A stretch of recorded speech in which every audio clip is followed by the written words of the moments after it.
Welcome to the Customer First Thinking Podcast, episode 32. My name is Stephen Shaw, the host of this podcast. In this episode, we interview Ulli Appelbaum, a world-renowned expert on brand positioning.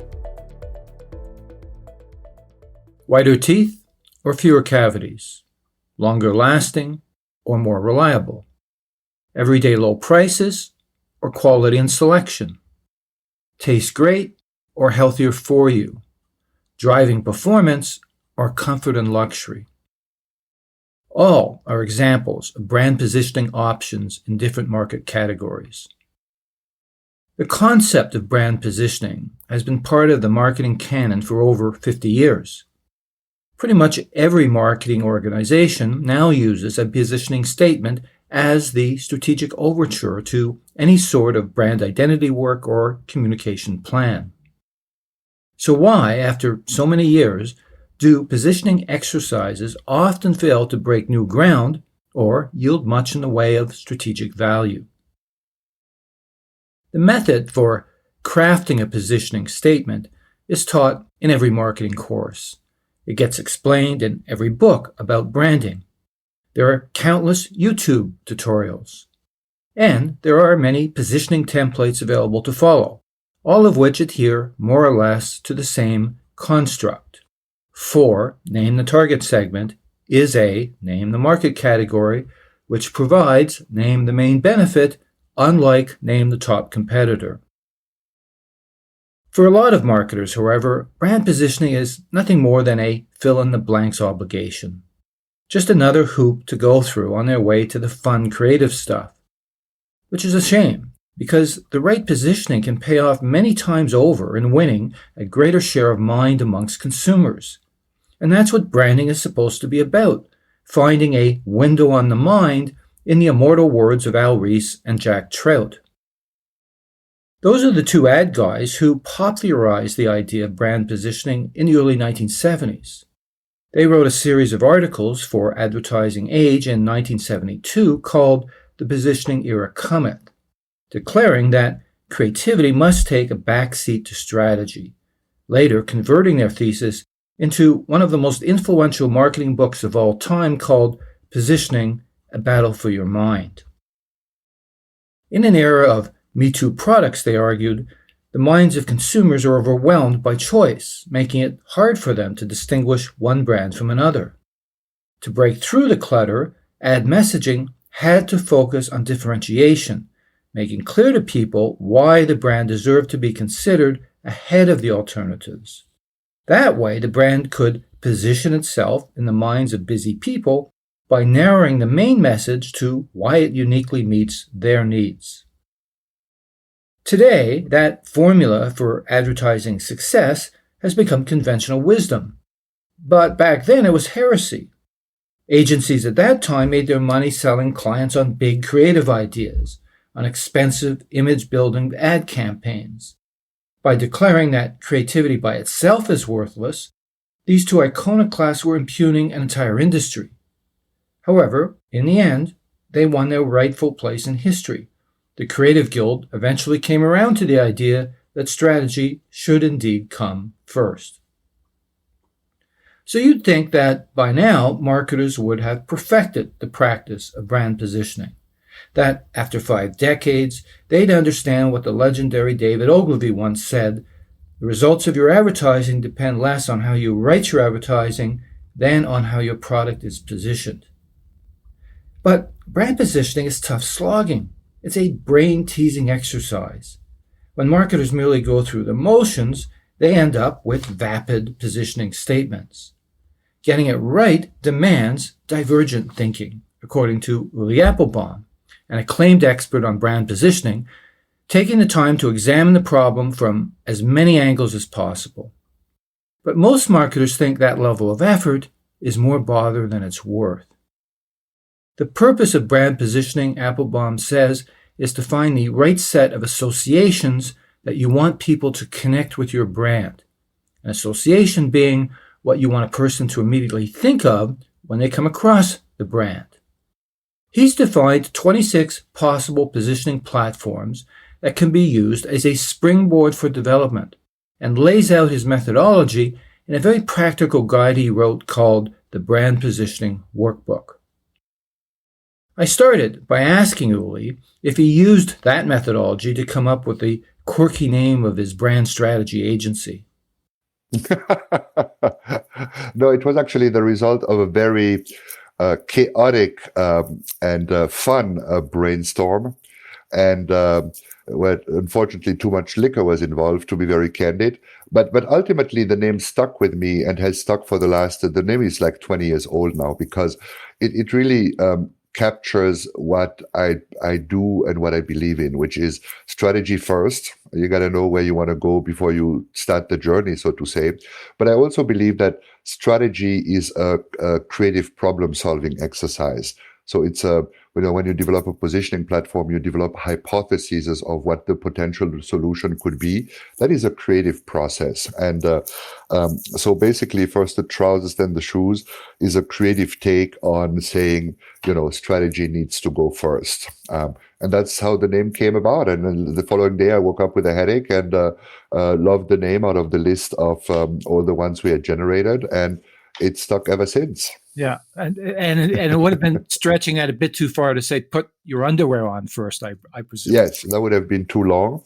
And a little detail which no one really notices, but which, is sort of like this little Easter eggs, is when you look at my logo, it says basically first the trousers, then the shoes, but it starts as a handwritten typography and then ups with a very formal typography, which was the designer's way to express a rough idea, evolving into a finer thought.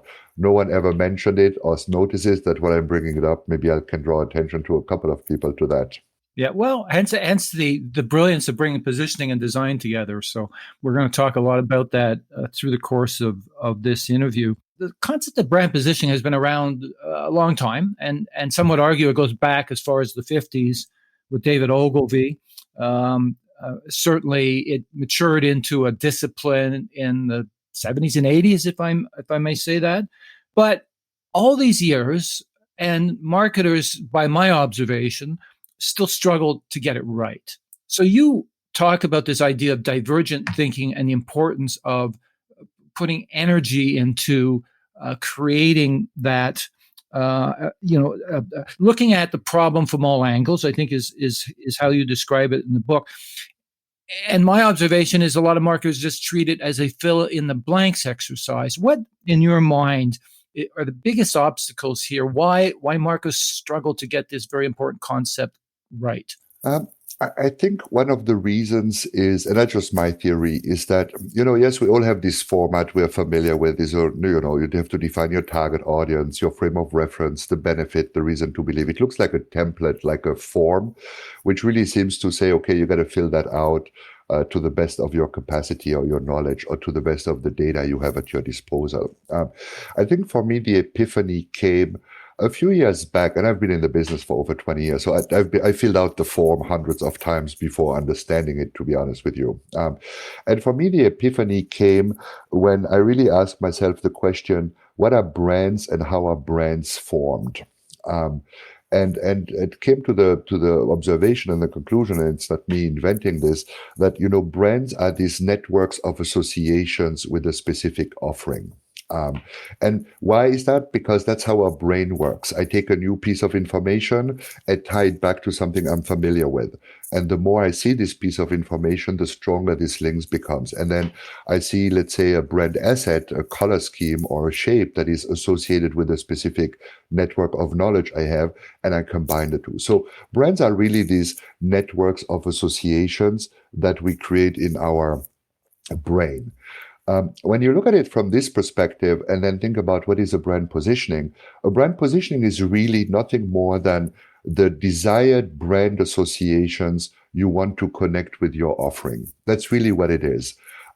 Forget the format, forget the framework. So all of a sudden you become, what are the 2 or 3 associations I want or need to associate it with my offering for it to make it appealing within a specific segment? And once you have defined that, then you can fill out the little format because you have done all the thinking required behind it. You have to define who is my audience. Do I know them? What is driving them? How well do I understand them? And then instead of driving yourself crazy with, what's the key benefit and the reason to believe, it's really, what is it I need to associate with this, my brand, for this specific consumer segment to find me appealing? Once you have defined that, then you can write it down in this template, and I guarantee you the template is going to be, the outcome is going to be significantly better than if you do like a cut and paste exercise that we are wired to do, or have learned to do, so to say. Yeah. So it's interesting because it's not a math formula. It's really combining some amount of left brain thinking, which is strategic positioning in the marketplace against competitors, and really a creative exercise to understand what associations will resonate with the people who use my product, or potential people who will use my product. That's exactly right. And that's one of the foundation of my approach to work, is really looking at the strategy process, which is a very rigorous analytical process. We have more and more data to support our rational thinking. But at the core, it's really about identifying potential solutions that you can then examine in light of, does it deliver against the objective I set myself? Is this relevant to the consumers? Can I produce it? Is it feasible to produce it or execute it? So there's a lot of rational thinking. The part we often cut short is the you addressed it earlier, the divergent phase, which is the innovative problem solving is really trying to find a novel solution to an existing problem, which is what we do when we position a brand. We try to find a positioning solution to a brand problem that we have defined up front. And the trick here is really, the broader you explore your potential solution, the more diversity you have in your potential solution, the higher the likelihood that you come up with a truly innovative solution that you can then test and validate. We all learn the consumer, it's about a benefit. You need to give the consumer a benefit. Everyone I've always worked with in any category, even with competing brands, have smart people that have access to the same data. So we all come up with the first, or those are the top 4 or 5 benefits the consumer is looking for when buying jam, a car, or something like that. So your ability to think, okay, let's think beyond these benefits that we're trained to. And if you are more progressive, you start to differentiate between functional benefit or product benefit, and then an emotional benefit, or maybe a social benefit. So you start to elevate it a bit, but you're still looking for just the benefit. You're looking at one venue to solve your problem. And I think the trick is really to look at your potential solution from many, many different angles, which is what the method is based on.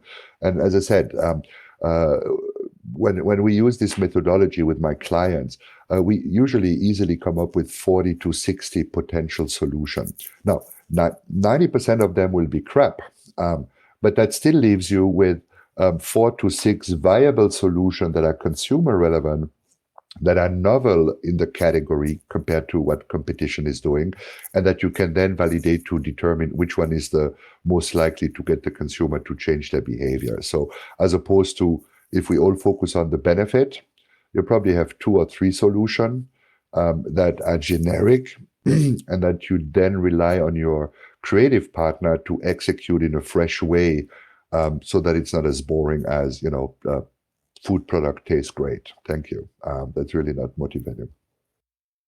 I first came across your perspective on this in a Marketing Profs article, and I actually kept that article and highlighted it extensively. And so it was a joy to see that it had been translated into book form. And it still amazes me to this day that somebody hasn't done this before, because I have loads of books in behind me on my shelves, all about brand marketing. And we might have a chapter on brand positioning, not even a chapter in some cases.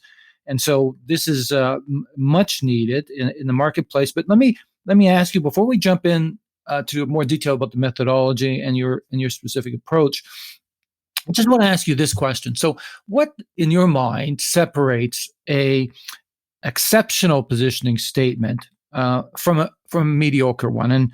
And where I'm going with this is this idea of trying to land the plane on the concept of true distinctiveness. So Marty Neumeier, obviously you'd be familiar with his writings, talks about an onlyness statement. But in the end, when you look at, and you've had, as you acknowledge, a long career in building brands, what one thing will separate the truly great positioning statement from a Me Too statement? So my response might surprise you, but I've learned what really makes a difference is how you react to it when you see it. When your reaction is, no, we can't do that. No, that's not possible. And then you think about it, and then it unleashes all these potential ideas on what could be done and raises the energy level. So I wish I could tell you there is a mathematical formula that's going to tell you this is exactly, when you reach 7 that you have achieved an outstanding brand positioning. It's usually a gut reaction where at first you are like, you're joking, right? That's funny. It's like, oh, you're not joking. So that's actually, you know what? That is a brilliant way to look at it. And it's really an emotional reaction. And you don't get this when it's only your brain that kicks in. It's like, oh yeah, that's a really smart thought. That's really, really well thought through. That's going to be a moderate or average positioning statement. If you look at it and, the people in the room look at each other, it's like, okay, are they serious here? Then you've hit something exceptional. So that's maybe an unconventional way to describe it. But as I said, there is no mathematical formula. Often what I've learned is these really breakthrough positionings basically reframe the way you look at a category and all of a sudden unleash all this, and we could do this and we could do that. And that's the type of part. So it creates like this abundance of new thoughts and ideas. And I often describe my consulting practice as, I give my clients clarity and inspiration. So all of a sudden they have a vision of what could be because of the way the brand is positioned, and then a whole bunch of ideas that flow out of that on how to execute this. And it's getting people to have a comfort with leaving what would be safe or conventional ground and moving into higher risk territory to come up with some of these concepts. And that's a great point too, Stephen. The interesting thing is in our industry and in our culture, actually, this notion of creativity is on such a high pedestal. Of course, I'm a creative person. We all want to be creative. We all aspire to be creative. But being creative is actually something very scary.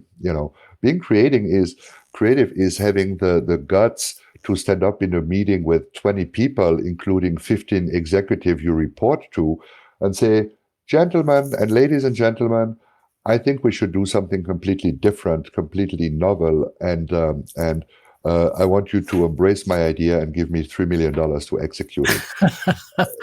One person out of 99 would be willing to do so. So it's weird because we adore creativity as a value. We aspire to creativity, but it's a scary thing. You're uncomfortable. You get judged by others because your idea is new. So it's like a weird tension that happens in creativity. And one of my friends described the book as it's a safe. The book or the methodology is a safe place to think up scary thoughts, because it gives you a space where you can literally experiment and really think about what the future could be without boundaries. But it's a safe space because it's embedded in a process and that then gets validated. So I'm always fascinated by that. And we're going to get into the process shortly because that interests me as well. But let me ask you. Let's start with. If you can, just give me a brief overview of the method. Obviously, I've read the workbook for the audience here. A brief overview of your methodology. Yeah, absolutely. So I had an aha moment, and that was literally 20 or so years ago. I was working in Europe for Procter & Gamble brands on the agency side.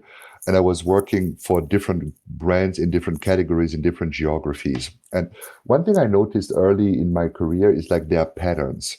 Some brands succeed based on a specific pattern. And then you can find the same pattern in a different time zone, in a different category, in a different geography. A typical example would be, some brands were very successful in positioning themselves on the sort of like a hook of country of origin. Um, and then you see another brand in another category somewhere 20 years earlier that also tapped into this country of origin platform. And so I started to identify these different patterns, and I asked myself, how many of those are there out there? Very simply, I'm not an academic, I'm like a practitioner. So I literally started to go through hundreds and hundreds of case studies and identify 26 patterns. Or as I learned afterwards, that actually 26 sources of brand association, coming back to my definition of a brand. So that was the aha moment. And then the interesting thing is when you start to develop and you think about positioning processes, if you use these 26 sources of brand association and ask yourself, how would this source apply to my specific situation? So can my brand claim some kind of source, country of origin claim or origin claim to make its perceived value higher or to make it more appealing in consumers' perception? Can I tie my brand to a specific usage occasion, like Beats, the headphones, Beats by Dr. Dre did? Can I involve myself in an existing consumer ritual to make it more relevant for my consumers? So, and the three examples I just mentioned are three sources of brand association, but there are 26 of those. So the idea became, okay, if I explore these 26 sources of brand association, for one, these 26 sources are not available anywhere. But so you, Stephen, are a very experienced marketer, and I'm sure you're brilliant. But if I ask you, what are all the options at your disposal to position a brand? You maybe come up with 12, 13, 14 based on your experience, based on the variety of your experience. But I wouldn't come up with the 26 on my own ever without having done this exercise. So once you start to explore your brand assignment, your positioning assignment from these 26 associations, the amount of ideas you are able to generate is mind-blowing.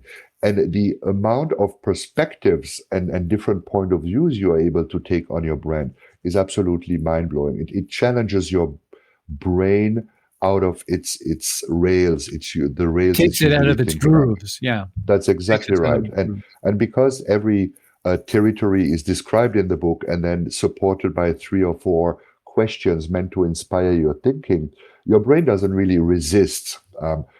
If I tell you, okay, Steve, you've given me like 3 ways to position a brand, give me another one, like a different one, and a one you haven't talked about right now. Your brain is like spinning.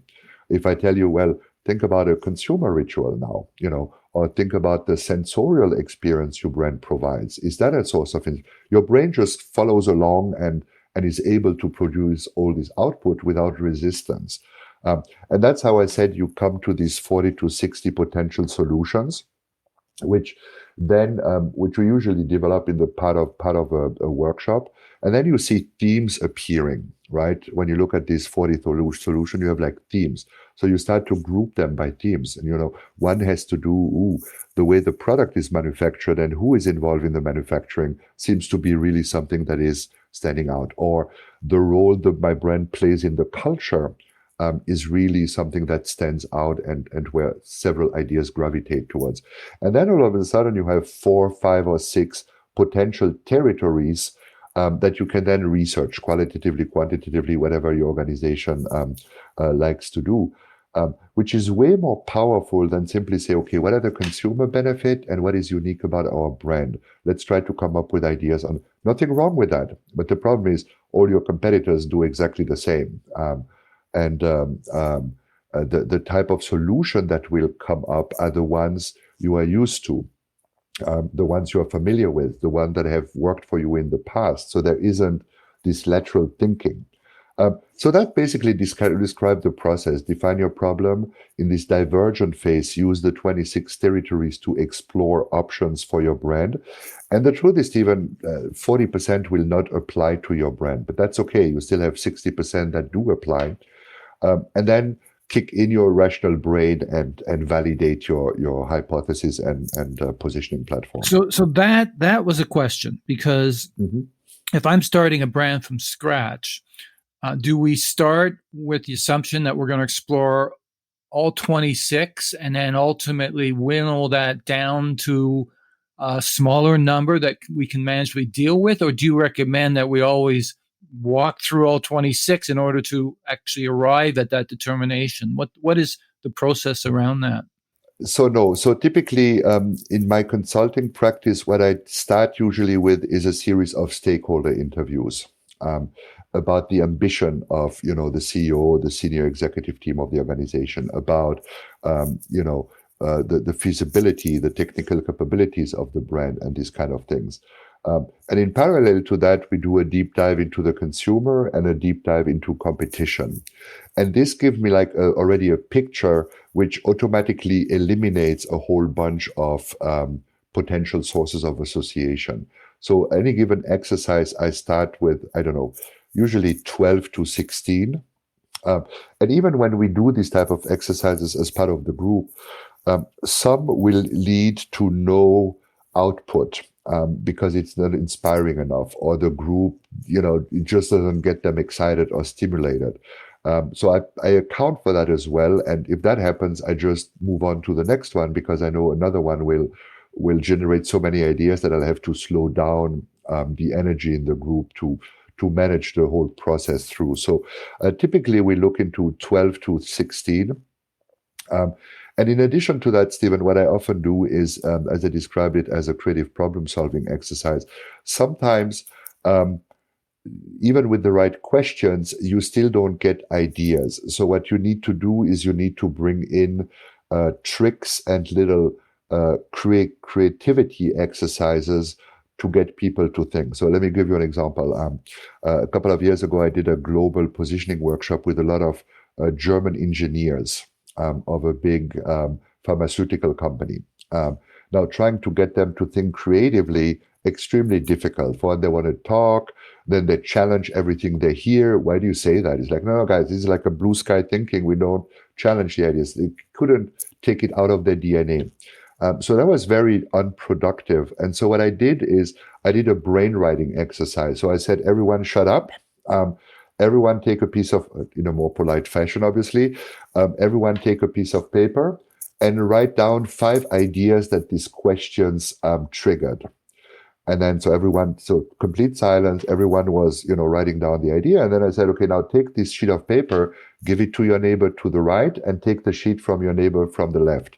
And then look at their list and build on it, add 5 more. So all of a sudden, that is what I mean. This is a creative technique exercise that allows to change the group dynamic, allows the group to still come up with ideas, but that needed to be implemented for the group to be able to basically to stop talking and stop challenging each other and focus on the task at hand. So those are like little tricks you can build in as well. And they're also described in the book on how to trigger the thought process if whatever the dynamic or something doesn't work in just sharing the questions.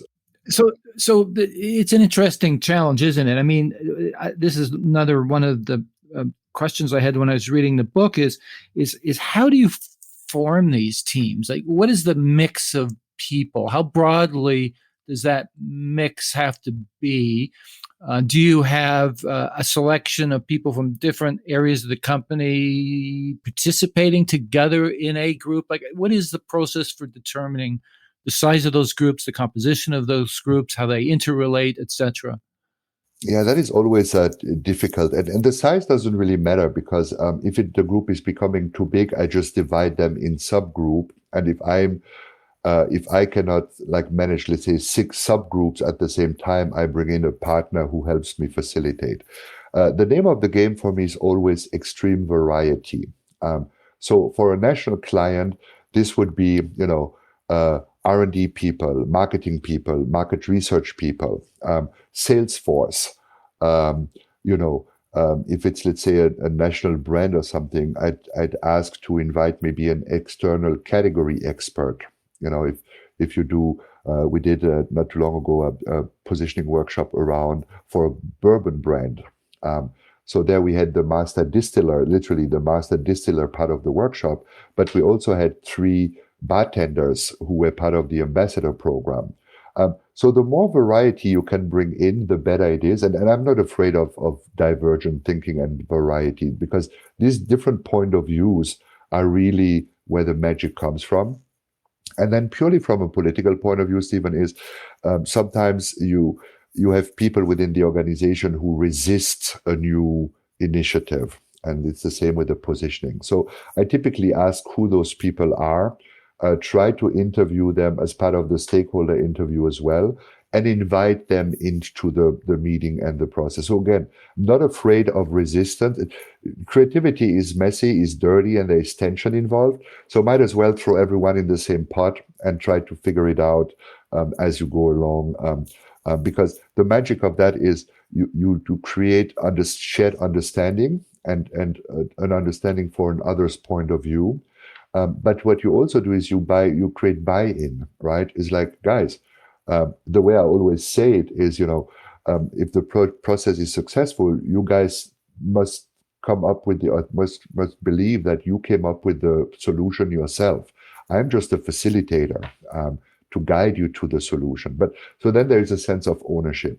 So that's like for national clients, and for international clients, I apply the same principle.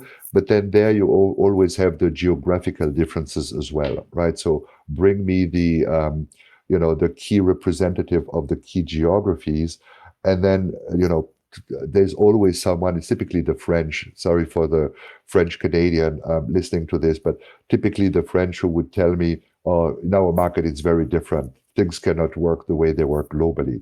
So my natural tendency is to say, let's bring in the French team into the group and have them work with us. And I'm joking, of course, but there's always one country or one geography that says, "Ooh, no, that doesn't work for us, what you're trying to achieve here." So bring them into the process, absolutely manageable and feasible. So functionally, do you bring the accountants into the process as well? To be honest, there is a creativity exercise that consists at looking at your problem from various perspectives, consumer perspective, but also from the perspective of the CFO and the accountant, because you need to understand how the company makes money and where it makes money, And the interesting thing is, talk to a CFO. They're actually usually typically smart people that understand how the business works and that give you a great insight on where the money is really made versus, where the energy is wasted. Now, if the CEO's attitude is, "I don't believe in marketing, it's all about cost cutting and I'm going to try to take the budgets away," then you might have a bit of a problem. But the truth is, even a CEO that thinks like that, if you interview him during a stakeholder interview up front and ask him, "How do you guys make money?" you're going to get so many insights that can fuel your process that is absolutely fascinating. So I've never had anyone that I couldn't break through or I couldn't learn from as part of a process like that. Well, I was just going to say, if the CEO doesn't believe in marketing, I rather think they're probably not going to hire you, are they? Probably not. You have a biased sample there, I would suggest. That's right. So, but it is an exercise, as you're talking about, in consensus building. And it sounds like, the more grassroots this is, the more expansive the participation, the likelihood of success, if I may put it that way. But once it emerges, if you will, from that nurturing incubation state and makes its way into the boardroom, do you find that occasionally it'll be overturned by the CEO who says, "No, that's not our positioning"? Is there that resistance that you'll get at the more senior level, especially the more risky that brand positioning statement is? This hasn't happened to me, actually. I was brought in as sort of like the second consultant in a situation where this has happened, where an agency developed a global positioning platform with the key client team. And then 2 months prior to launch, they present that to the business unit leader, global business, so basically the CEO of that business unit, who said, "That's all crap, start from zero." And that's how they reached out to me and said, "Okay, you claim that your methodology is faster than other methodologies. Can we tried to apply it like next week. I had to fly back to Europe like within a week, and prepare the workshop within a week. And the interesting thing is what we did is we developed the potential territories within 2 days of workshop, and then brought the CEO into the workroom on the afternoon of the second day, walked him across the different options we had come up with, and then walked him through the logic on why we thought this would be the right solution. He immediately bought into it, which was my big success moment, to be honest with you, because you never know how it's going to turn out. But no, this typically doesn't happen to me, Stephen, because that's why I do the stakeholder interviews. I often try to speak also to the CEO. And if the CEO tells me things like, I want the solution to look like nothing we have done before, then I have the license in the workshop to push the team and say, guys, your boss wants novel ideas. This is generic. This is what. So it gives me the ammunition or the energy to push the group into the right direction. But it also teaches me about, okay, here are red flags.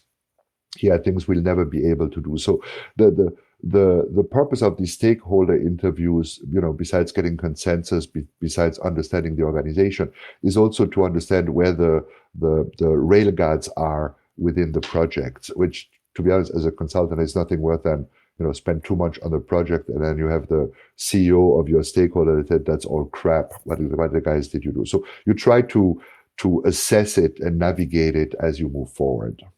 And success seems to me to correlate highly, as you're describing it, to your skills, certainly as a facilitator, been there, done that, sort of understand the obstacles. But, I'm presuming they don't want to bring you in every time they're faced with a positioning exercise. Is it feasible then to train somebody in these techniques so that they can repeat the exercise, make it replicable? It's almost like I gave you $500 for you to ask me this question, because that is totally feasible. And I'll actually, take that, by the way. I meant Canadian, of course, right? Canadian dollars. That's about $200. Actually, since the book came out, I've had several organizations that reached out to me and asked me if I can spend a day training their teams. And to the point where I've decided now that's going to be one of my products for this year, to really offer full day a course in positioning development, what it is. Also use the client's brands to do this exercise. So we don't work in a theoretical environment. We work on specific project. So yes, that's definitely something that I've started to do, but that I want to do more again this year as well. Yeah, it makes total sense to make it scalable. And where's the agency in all of this? The ad agency, or agencies, as the case may be. Do you invite them to be equal participants, or are they sort of more on the back end evaluating what comes out of these exercises? So it's really interesting. I always invite the agency because I believe there is a gray zone between the strategy and the creative springboard. And I firmly believe, I've worked in agency long enough, that your creative team needs to embrace the strategy to really come up with great ideas. And one way to do that is to involve them in the process. Now, that's my attitude. The same with the research companies, external research companies my clients work with. I have no problem involving them. Sometimes I see a bit of resistance on the agency side on sort of like the, who has the thought leadership in the process. Sometimes I see agency that have already preconceived ideas on what the solution should be. So that's a bias basically that I have to work against then. And once I even had an agency who, a client reached out to me. They were about to launch a new brand in a grocery store environment, and brought me in to pressure test their positioning. So they had creative concepts that were about to be produced, and they had some pushback from the senior executive on whether the strategy was correct. So what we applied this methodology just to pressure test it and see whether this idea was the most robust one in the portfolio of options. And it turned out that there was a slight tweak to be done to the strategy to make it more relevant, and it was simply changing the frame of reference. So instead of saying, I'm competing against all the other brands in my category, there was more potential in saying I compete against an alternative category because it's a bigger opportunity. It allows me to highlight my product benefits more, et cetera, et cetera. And then, at the end of the workshop, everyone turns to the creative team and say, what do you guys think about this new idea versus the existing idea? And I thought that was so lame. The creative team, folded in and said, oh no, we think our current idea is the better one, blah, blah, blah, blah, blah, blah. And it was to the point where afterwards they came to me and apologized after the workshop because they knew the new idea was better, but it was also more work, more, challenge the internal processes and all. So I've been in the business long enough. I've seen it all. In 90% of the case, bringing the creative team in or the agency helps tremendously. And frankly, they're typically very thankful for my contribution as well, because I push for more extreme ideas or more edgier solutions than the traditional mainstream one, which every agency appreciates because it gives them a better springboard to better creative. So, but yeah, I don't have any fear in bringing diverse people with diverse interests into the process. I've learned to like it. It's challenging sometimes to manage, but it leads to better results. At the end of the day, that's what I'm measured by. So. Sure. It sounds like a lengthy process. It sounds like this takes a lot of time. And most of the marketing organizations I've ever run into never seem to have time. How do you balance those two things? The degree of investment of time required by a lot of different people, the consensus building process, the approval process. It sounds like it takes months. What in your experience is an adequate amount of time? Appreciating it depends on the size of the teams, etc. It's going to sound weird, Stephen, but it can literally be anything from a week to 6 months. And let me give you an example. So I mentioned earlier this global positioning project where I came in as number 2 because the CEO rejected the idea. Literally, after I had a talk with them on Wednesday, the following week, I was in Europe facilitate this workshop. And that included doing the homework with the competitive analysis and all these kind of things. So you can do that very quickly. And you work with the available information or the information that has been gathered already.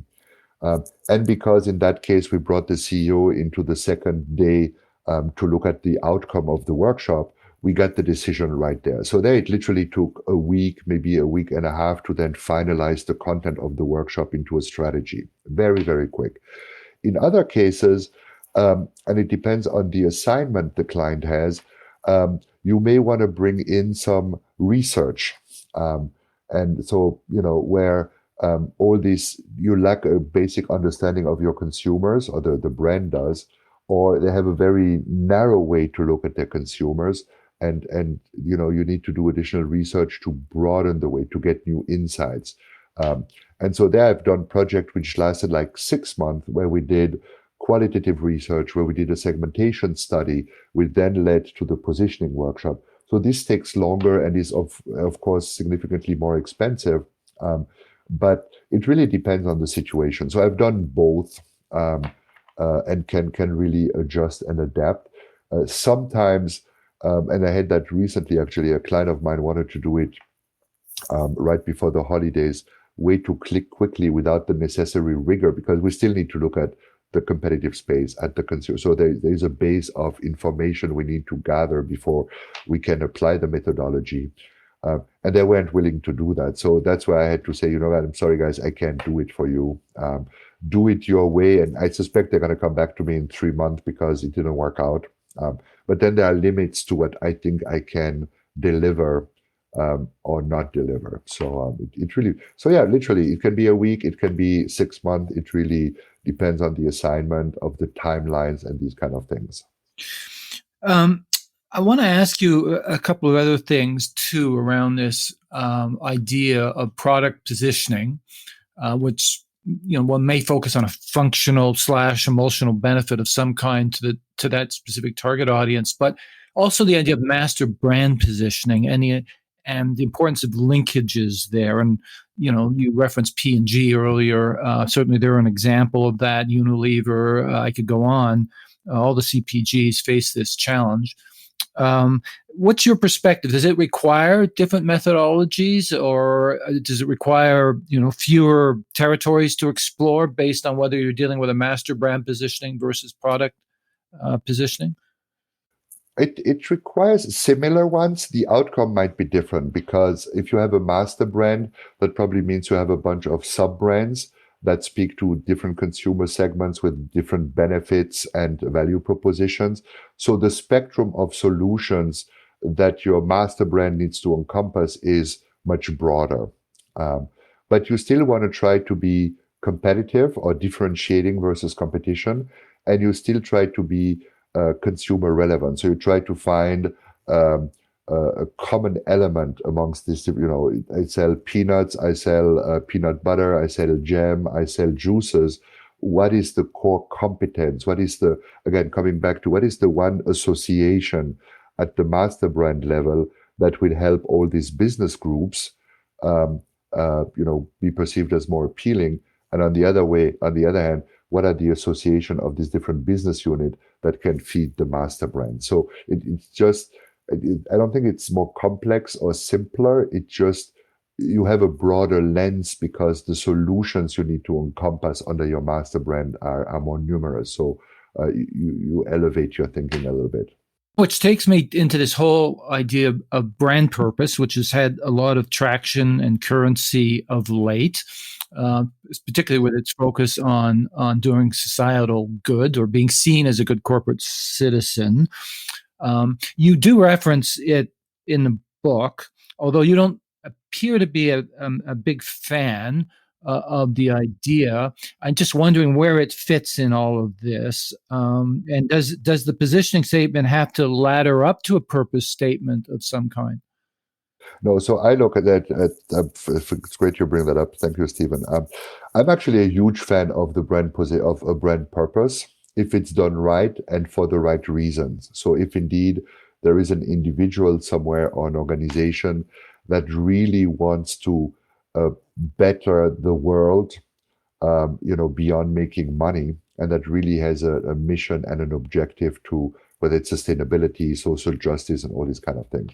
What I'm very cynical about is how marketing has used the concept of a brand purpose for commercial purposes, to sell soda, to sell, so there's this genuine, we use it as a communication trick as opposed to really something meaningful meant to make a difference. So I'm a huge fan of the brand purpose, and actually quite a few of my clients naturally gravitate towards a brand purpose, or I gravitate towards recommending a brand purpose to them because of what they do, not because it's trendy or because the consumer would like to contribute to sort of like the betterment of the world. But I look at a brand purpose is really as one of 26 sources of brand association. So there are cases where you indeed have a founder, and that's typically the story, that decided to launch a new brand, a new product, because he felt there is a gap in the market. You see that a lot in the food category right now, where a lot of healthy, clean ingredient, simple ingredients, and these kind of things. So people think there are better solutions out there. They can sell better solutions than what's available right now. Or companies that said, there's a lot of processed food out there. We're going to come up with an organic alternative because we want people. So those are like brands that naturally inclined to a more brand purpose approach. But even a brand purpose, I think that's what people tend to forget is it's not just a lofty idea. A brand purpose needs to be grounded and rooted in your product or in what you have to offer, and then elevate, right? So if it's really about bringing health to people, you better make sure that your product is healthy, doesn't have, unnecessary ingredients, that it's sourced in a sustainable and ethical way. You better make sure all that is, and that it tastes better so people actually want to eat it. So you better make sure this is done and guaranteed before you then, go out there and say we want to make the world a healthier place, blah blah blah blah blah blah. Do that with McDonald's. Doing that would be a bit ludicrous and a bit ridiculous if they were trying to do that. But the truth is, a lot of companies try to use the purpose to sell stuff, to just appeal to customers. Luckily, customers are not dumb either, so they see through it fairly quickly. So yeah, a huge fan of purpose if done properly, but very skeptical on how it's being used nowadays. Sure, of course. Now, the other question I had around a position statement development is should it be built to last? They say that about corporate vision statements. It should be a BHAG. It should be something that you can say 100 years from now about the company equally well. And certainly there are positioning statements that have survived the test of time. Nike certainly stands out as one of them. There aren't many though. Is the idea we need that this needs to survive the short term? It has to be somewhat aspirational. What's the trade-off there between the competitive context today versus what it could be in 10 or 15 or 20 years from now? Well, I think the general rule of thumb is you say a positioning should be valid for 3 to 5 years, but that's a very abstract notion. It all depends on, do you maintain your consumer relevance over time? If you still satisfy a need that you satisfied 20 years ago, the chances that you can stick to your positioning platform is very high. You may have to execute it differently. Typical example is Snickers, hunger satisfaction. How long have they been playing that platform? 20 plus years. They change the execution every few years. Like now it's you're not yourself when you're hungry, but it's still based on tying it to the hunger satisfaction need state. So does it maintain relevance over time, and are you executing against it in a way that stays relevant? Second thing is, and you see that a lot in the technology, the world of technology, which moves much faster. If all of a sudden you have a competitor comes in and changes the dynamic of your category, and that can happen within 3 months or 6 months, then you may want to reconsider your positioning platform because the context has changed in which you operate. So 3 to 5 years is sort of like a benchmark, everything being equal. But as soon as something changes, or it could be that there's a new consumer segment, that Gen Z, for example, coming in and changing the dynamic of many categories, then you have to ask yourself, okay, do I need to adjust to this new consumer segment and their efforts to change the expectation and the needs towards the category, or can I stick with my current segment, and wait until they die out in the next 20 years and still make a lot of money in the process? So those are all criteria that would, or as a company, if you acquire new technology that allows you to provide a benefit beyond anything that has been provided before, then you may reconsider. So if there is a major condition in the market that changes, then you can change it. Like when you think about Geico, the insurance company, 15 minutes can save you 15%. They've done that for 30 years or something like that. Again, they refresh their advertising, but the positioning platform is and has been the same over and over and over. So it's hard to say. Really hard. Coke has been the same for 100 years. So, very loose answer to your question, Stephen, but as I said, frame of reference is 3 to 5 years at least, unless something really drastically changes in the way you do your business, basically. Or there's a new CMO whose attitude is not invented here syndrome, therefore we need to revisit the brand positioning. And that is the worst. Absolutely. I want to move on to now just sort of more general brand marketing questions. I have been in this business a long time and seen it all. What are some branding myths or zombie ideas that you really hate, that you wish would never come up in a conversation by a client? What are those ideas that you just like to see have worn out, are obsolete or antiquated and should never be talked about ever again? Oh, you're getting me started here. Couple of things. One is the brand purpose. We alluded to it briefly, or the misuse of the brand purpose. The second is this notion that the consumer owns your brand. And that came with the advent of technology and social media, right? The consumer owns your brand.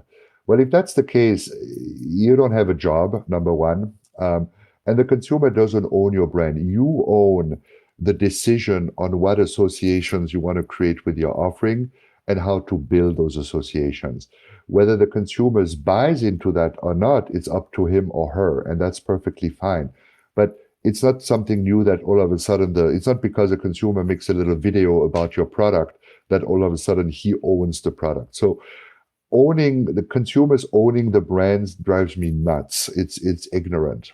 The second thing is that social media allow brands to have conversations with their consumers. Now, I don't know about you, Stephen, but I never had a conversation with a brand of peanut butter on Facebook or on Instagram. I may follow them, I may think they have funny content, I may like them, or make a comment or something like that. But I don't want a conversation with my brand, even not with my car, which is the second biggest, highest value item in my household. I don't want to have a conversation with my car manufacturer on social media.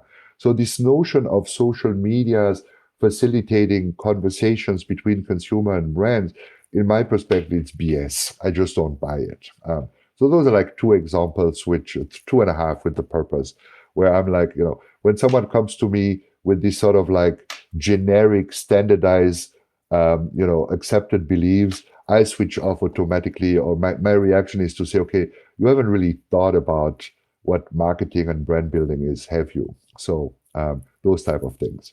But just on the social media front, and I happen to agree totally with you on this. And I did have a conversation with Mark Schaefer on my previous podcasts, and he's just come out with a book about building brand community. But his point, I think, is if you find your purpose and you share values with customers and passions and interests and can turn them into advocates, then you can build that community. But without that, and when you think about that, that's really all about the positioning of your brand. And he gives the example, I think it's a great one, of Yeti, which is a beer cooler, he says. Like, how do you create such brand advocacy around a very expensive product that normally people would never have thought of paying a premium for? You do it through marketing and positioning, as you're describing it. And that is 100% true. And that is, for me, shared interest, right? That is a bunch of people who are fed enough about the offering that they want to also congregate, and they have similar hobbies or similar activities or a similar passion for the brand. That is different of me having an in-depth conversation with the peanut butter my kids eat in the morning. You know what I mean? So it's category specific, and a great place to look for this type of communities, I've learned, is Reddit and YouTube. YouTube is full of these communities of people with shared interest and shared passion that literally love to discuss every single detail about every new product, etc., etc. But that is, again, it's different than me talking to a brand of peanut butter that my kids eat in the morning. Well, you referenced Coke earlier. I mean, there's a whole massive marketplace of Coke memorabilia that people trade in. That is strictly brand marketing. Yeah, absolutely. So yesterday, I watched a documentary on Netflix called The Pez Outlaw. The Pez are these little candy dispensers, and was basically about this guy who catered to the collector's market here in the US by importing product from Hungary that were not allowed by the US Pez organization here because the CEO of the Pez company didn't like the different, they have a clown, you have a ninja, you have a horse head on your little Pez dispenser. And the CEO of the US Pez organization shut down a lot of these ideas, and this outlaw imported them on the gray market basically and made millions selling them. So I'm like, okay, if you can create passion for a little candy stick dispenser, I mean, there is an inherent opportunity to build this community feeling. But again, it's not an online conversation, with the brand on Facebook. Exactly. So there's different dynamic going on here. So I also want to ask you that, given your experience and across many different brands over the years you've been working, if you have an example of a brand you've worked on in the past which really nailed its brand positioning statement, which you hold up as a paragon of positioning, and maybe there's more than one brand, obviously, that must stand out in your mind over time. What brands would you cite as being paragons of this process? So the challenge is a lot of my assignments are confidential under NDA, so I cannot, say. And here's the answer that we came up with. One example, which has been published a little bit, is applying this methodology. It was for a. It's going to sound like weird, right? But it was for a state lottery, a national state lottery here in the U.S. Like a lotto type thing. And the client had approached us and said, we're growing by 2 or 3% a year. That's not enough for us. Can you help us reposition the brand and unlock new growth opportunities? So that was, for example, a case which I mentioned earlier, where it took us 6 months to go through the process, because here we all of a sudden had to understand the lottery player category from a different perspective than what the client understood. And then reframe that category and then reposition the brand across that category. And basically it came down at the end of the day to, it was about draw games like the Mega Million and these kind of things where you pick numbers and, Saturday or twice a week, you see whether you won. And our research allows us to reframe that as that you went in the category of playing lottery games, you were in the business of managing your mood. So because we looked at all the emotional motivators for playing lottery, and across many different occasions, and we talked to like 60, 70 lottery players to understand what motivated them, and then formalize this knowledge into a quantitative survey, which allows us to quantify it. And what we started to realize is that people play the lottery to manage their mood. So it's either, I got a late payment reminder this morning in the mail that, and then I realized, the rent is due at the end of the month. So it's like all of a sudden you have this financial pressure on you. And what you want is you want to sort of like dream and say, well, if I win the lottery or this. So I try to change your mood from depression to hopefulness. Or it could be, and a lot of people are like that, you saw the bus with the number 7 just drove by. And then you realize, the first letter I saw in my newspaper this morning was a 7-2. So I'm in a lucky streak right now, and I'm going to, play the lottery. And the interesting thing is because you buy the ticket and the result comes 3 or 4 days later, you basically buy yourself 3-4 days of hope, of dream, of positive things. So that's why we said the lottery business is actually the business of mood management. And by reframing that under this perspective and then quantifying it through the quantitative survey, we were able to show our client that what he thought was a $1 billion business, and at the time they were doing like $700 to $800 in $800 million in revenue per year. So they thought, we have 20% to go and then we're stuck. We showed them that if you reframe this under mood management and then you have identify new opportunities, the size of the category was actually $2 billion. So twice as big as what they thought it would be. And that was a couple of years ago. And today, I think their revenue is like $1.3 billion. So 500 million more than it was when we started the project. And not only thanks to the repositioning, obviously you need the products to support the playing and all this kind of thing. But here was for me an example where we literally applied the whole rigor, qualitative workshops with the client, quantitative segmentation study, ideation, new product ideations coming out of that. We'll be able to show them your market is twice as big as you think it is. Here's the way you need to position it, and here's how that translates in the different products you have at your disposal. And the irony was, when we went through this after 6 months, it was a big project. And I was thinking like, okay, those are like executives that have been in the lottery category for 20, 30 years. they're going to rip my head out when they hear my presentation. And they listened to us diligently, took their notes, and then when we were done, the CEO of that organization looks at me and says, "So what new products ideas do you have to bring to life this new positioning?" He immediately had embraced this new way of looking at the category.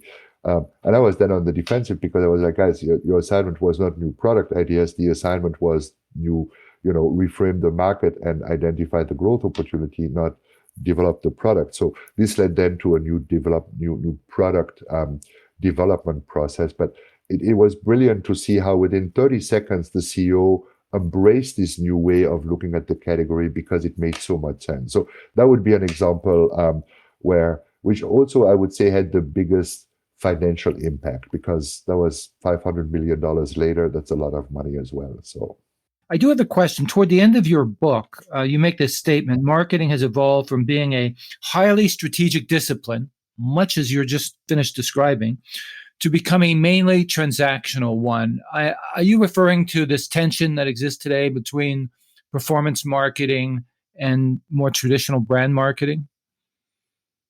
I'm referring to what the internet has done to us. All of a sudden, it's click-through rates. All of a sudden, it's number of visitors. All of a sudden, it's number of likes. And it has almost shifted the focus on, our post needs to generate the most engagement. That is the objective. Or here are the type of headlines you need to come up with to improve your click-through rate. And simply because it added this discipline, the focus has shifted a little bit. And this whole notion of, well, at the core is the brand needs to deliver something you really desire or aspire to, or gives you something you really want. And then it may be executed online, and then you can measure the click-through. It almost changed the focus on what really matters in brand building and business building. Luckily, over the last few years, there's more and more literature and research that has been done on effective brand building that brings back the strategy part of the process, luckily. But for a long time, it was literally about, beating the SEO game, these vanity metrics in social media, click-through numbers and an engagement number through digital, et cetera, which as a strategy just bores me to death. And I realized that one of my last agency jobs was literally sitting in, meetings for 2 weeks, in a succession of 3 or 4 meetings where we discuss with 3 people on the client side and 4 people on the agency side, the creative execution of a stupid banner, where then you're like, okay, we're going to improve our click-through rate from 0.00006% to 0.061%. And is that really how I want to spend my life and my time? So that was for me the trigger moment to say that's not what I want to be in. So and we're fortunate that you made the decision, because as I said, your workbook is fantastic. It should be in the hands of anybody involved in brand marketing, and certainly is an easy read as well, I might add.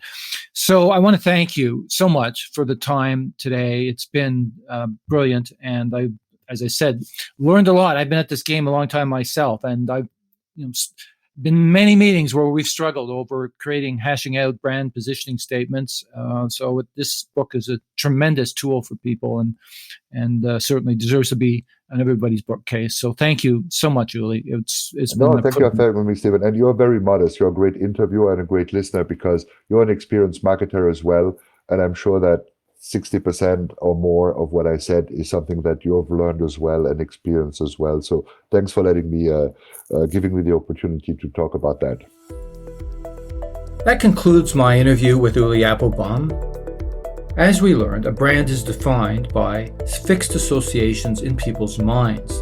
The process of defining a positioning statement begins with understanding those associations, how people immediately react when they think of the brand, and to figure out if those are sufficiently differentiating and meaningful to the consumer. And if those associations don't allow the brand to stand out in the market, if they don't occupy a unique space in the minds of people, if they are the same as every other competing brand, marketers need to consider which associations might work better, exploring and evaluating as many options as possible. The brand identity work and campaign development process should not begin until that positioning platform has been defined and shown to work. You can find past episodes of this podcast on customerfirstthinking.ca, where you'll also find articles, strategic frameworks, video, and more on the transformation of marketing. In closing, a big shout out to my friend and colleague Justin Eacock for his contribution to making this podcast happen. Until next time, thanks for listening.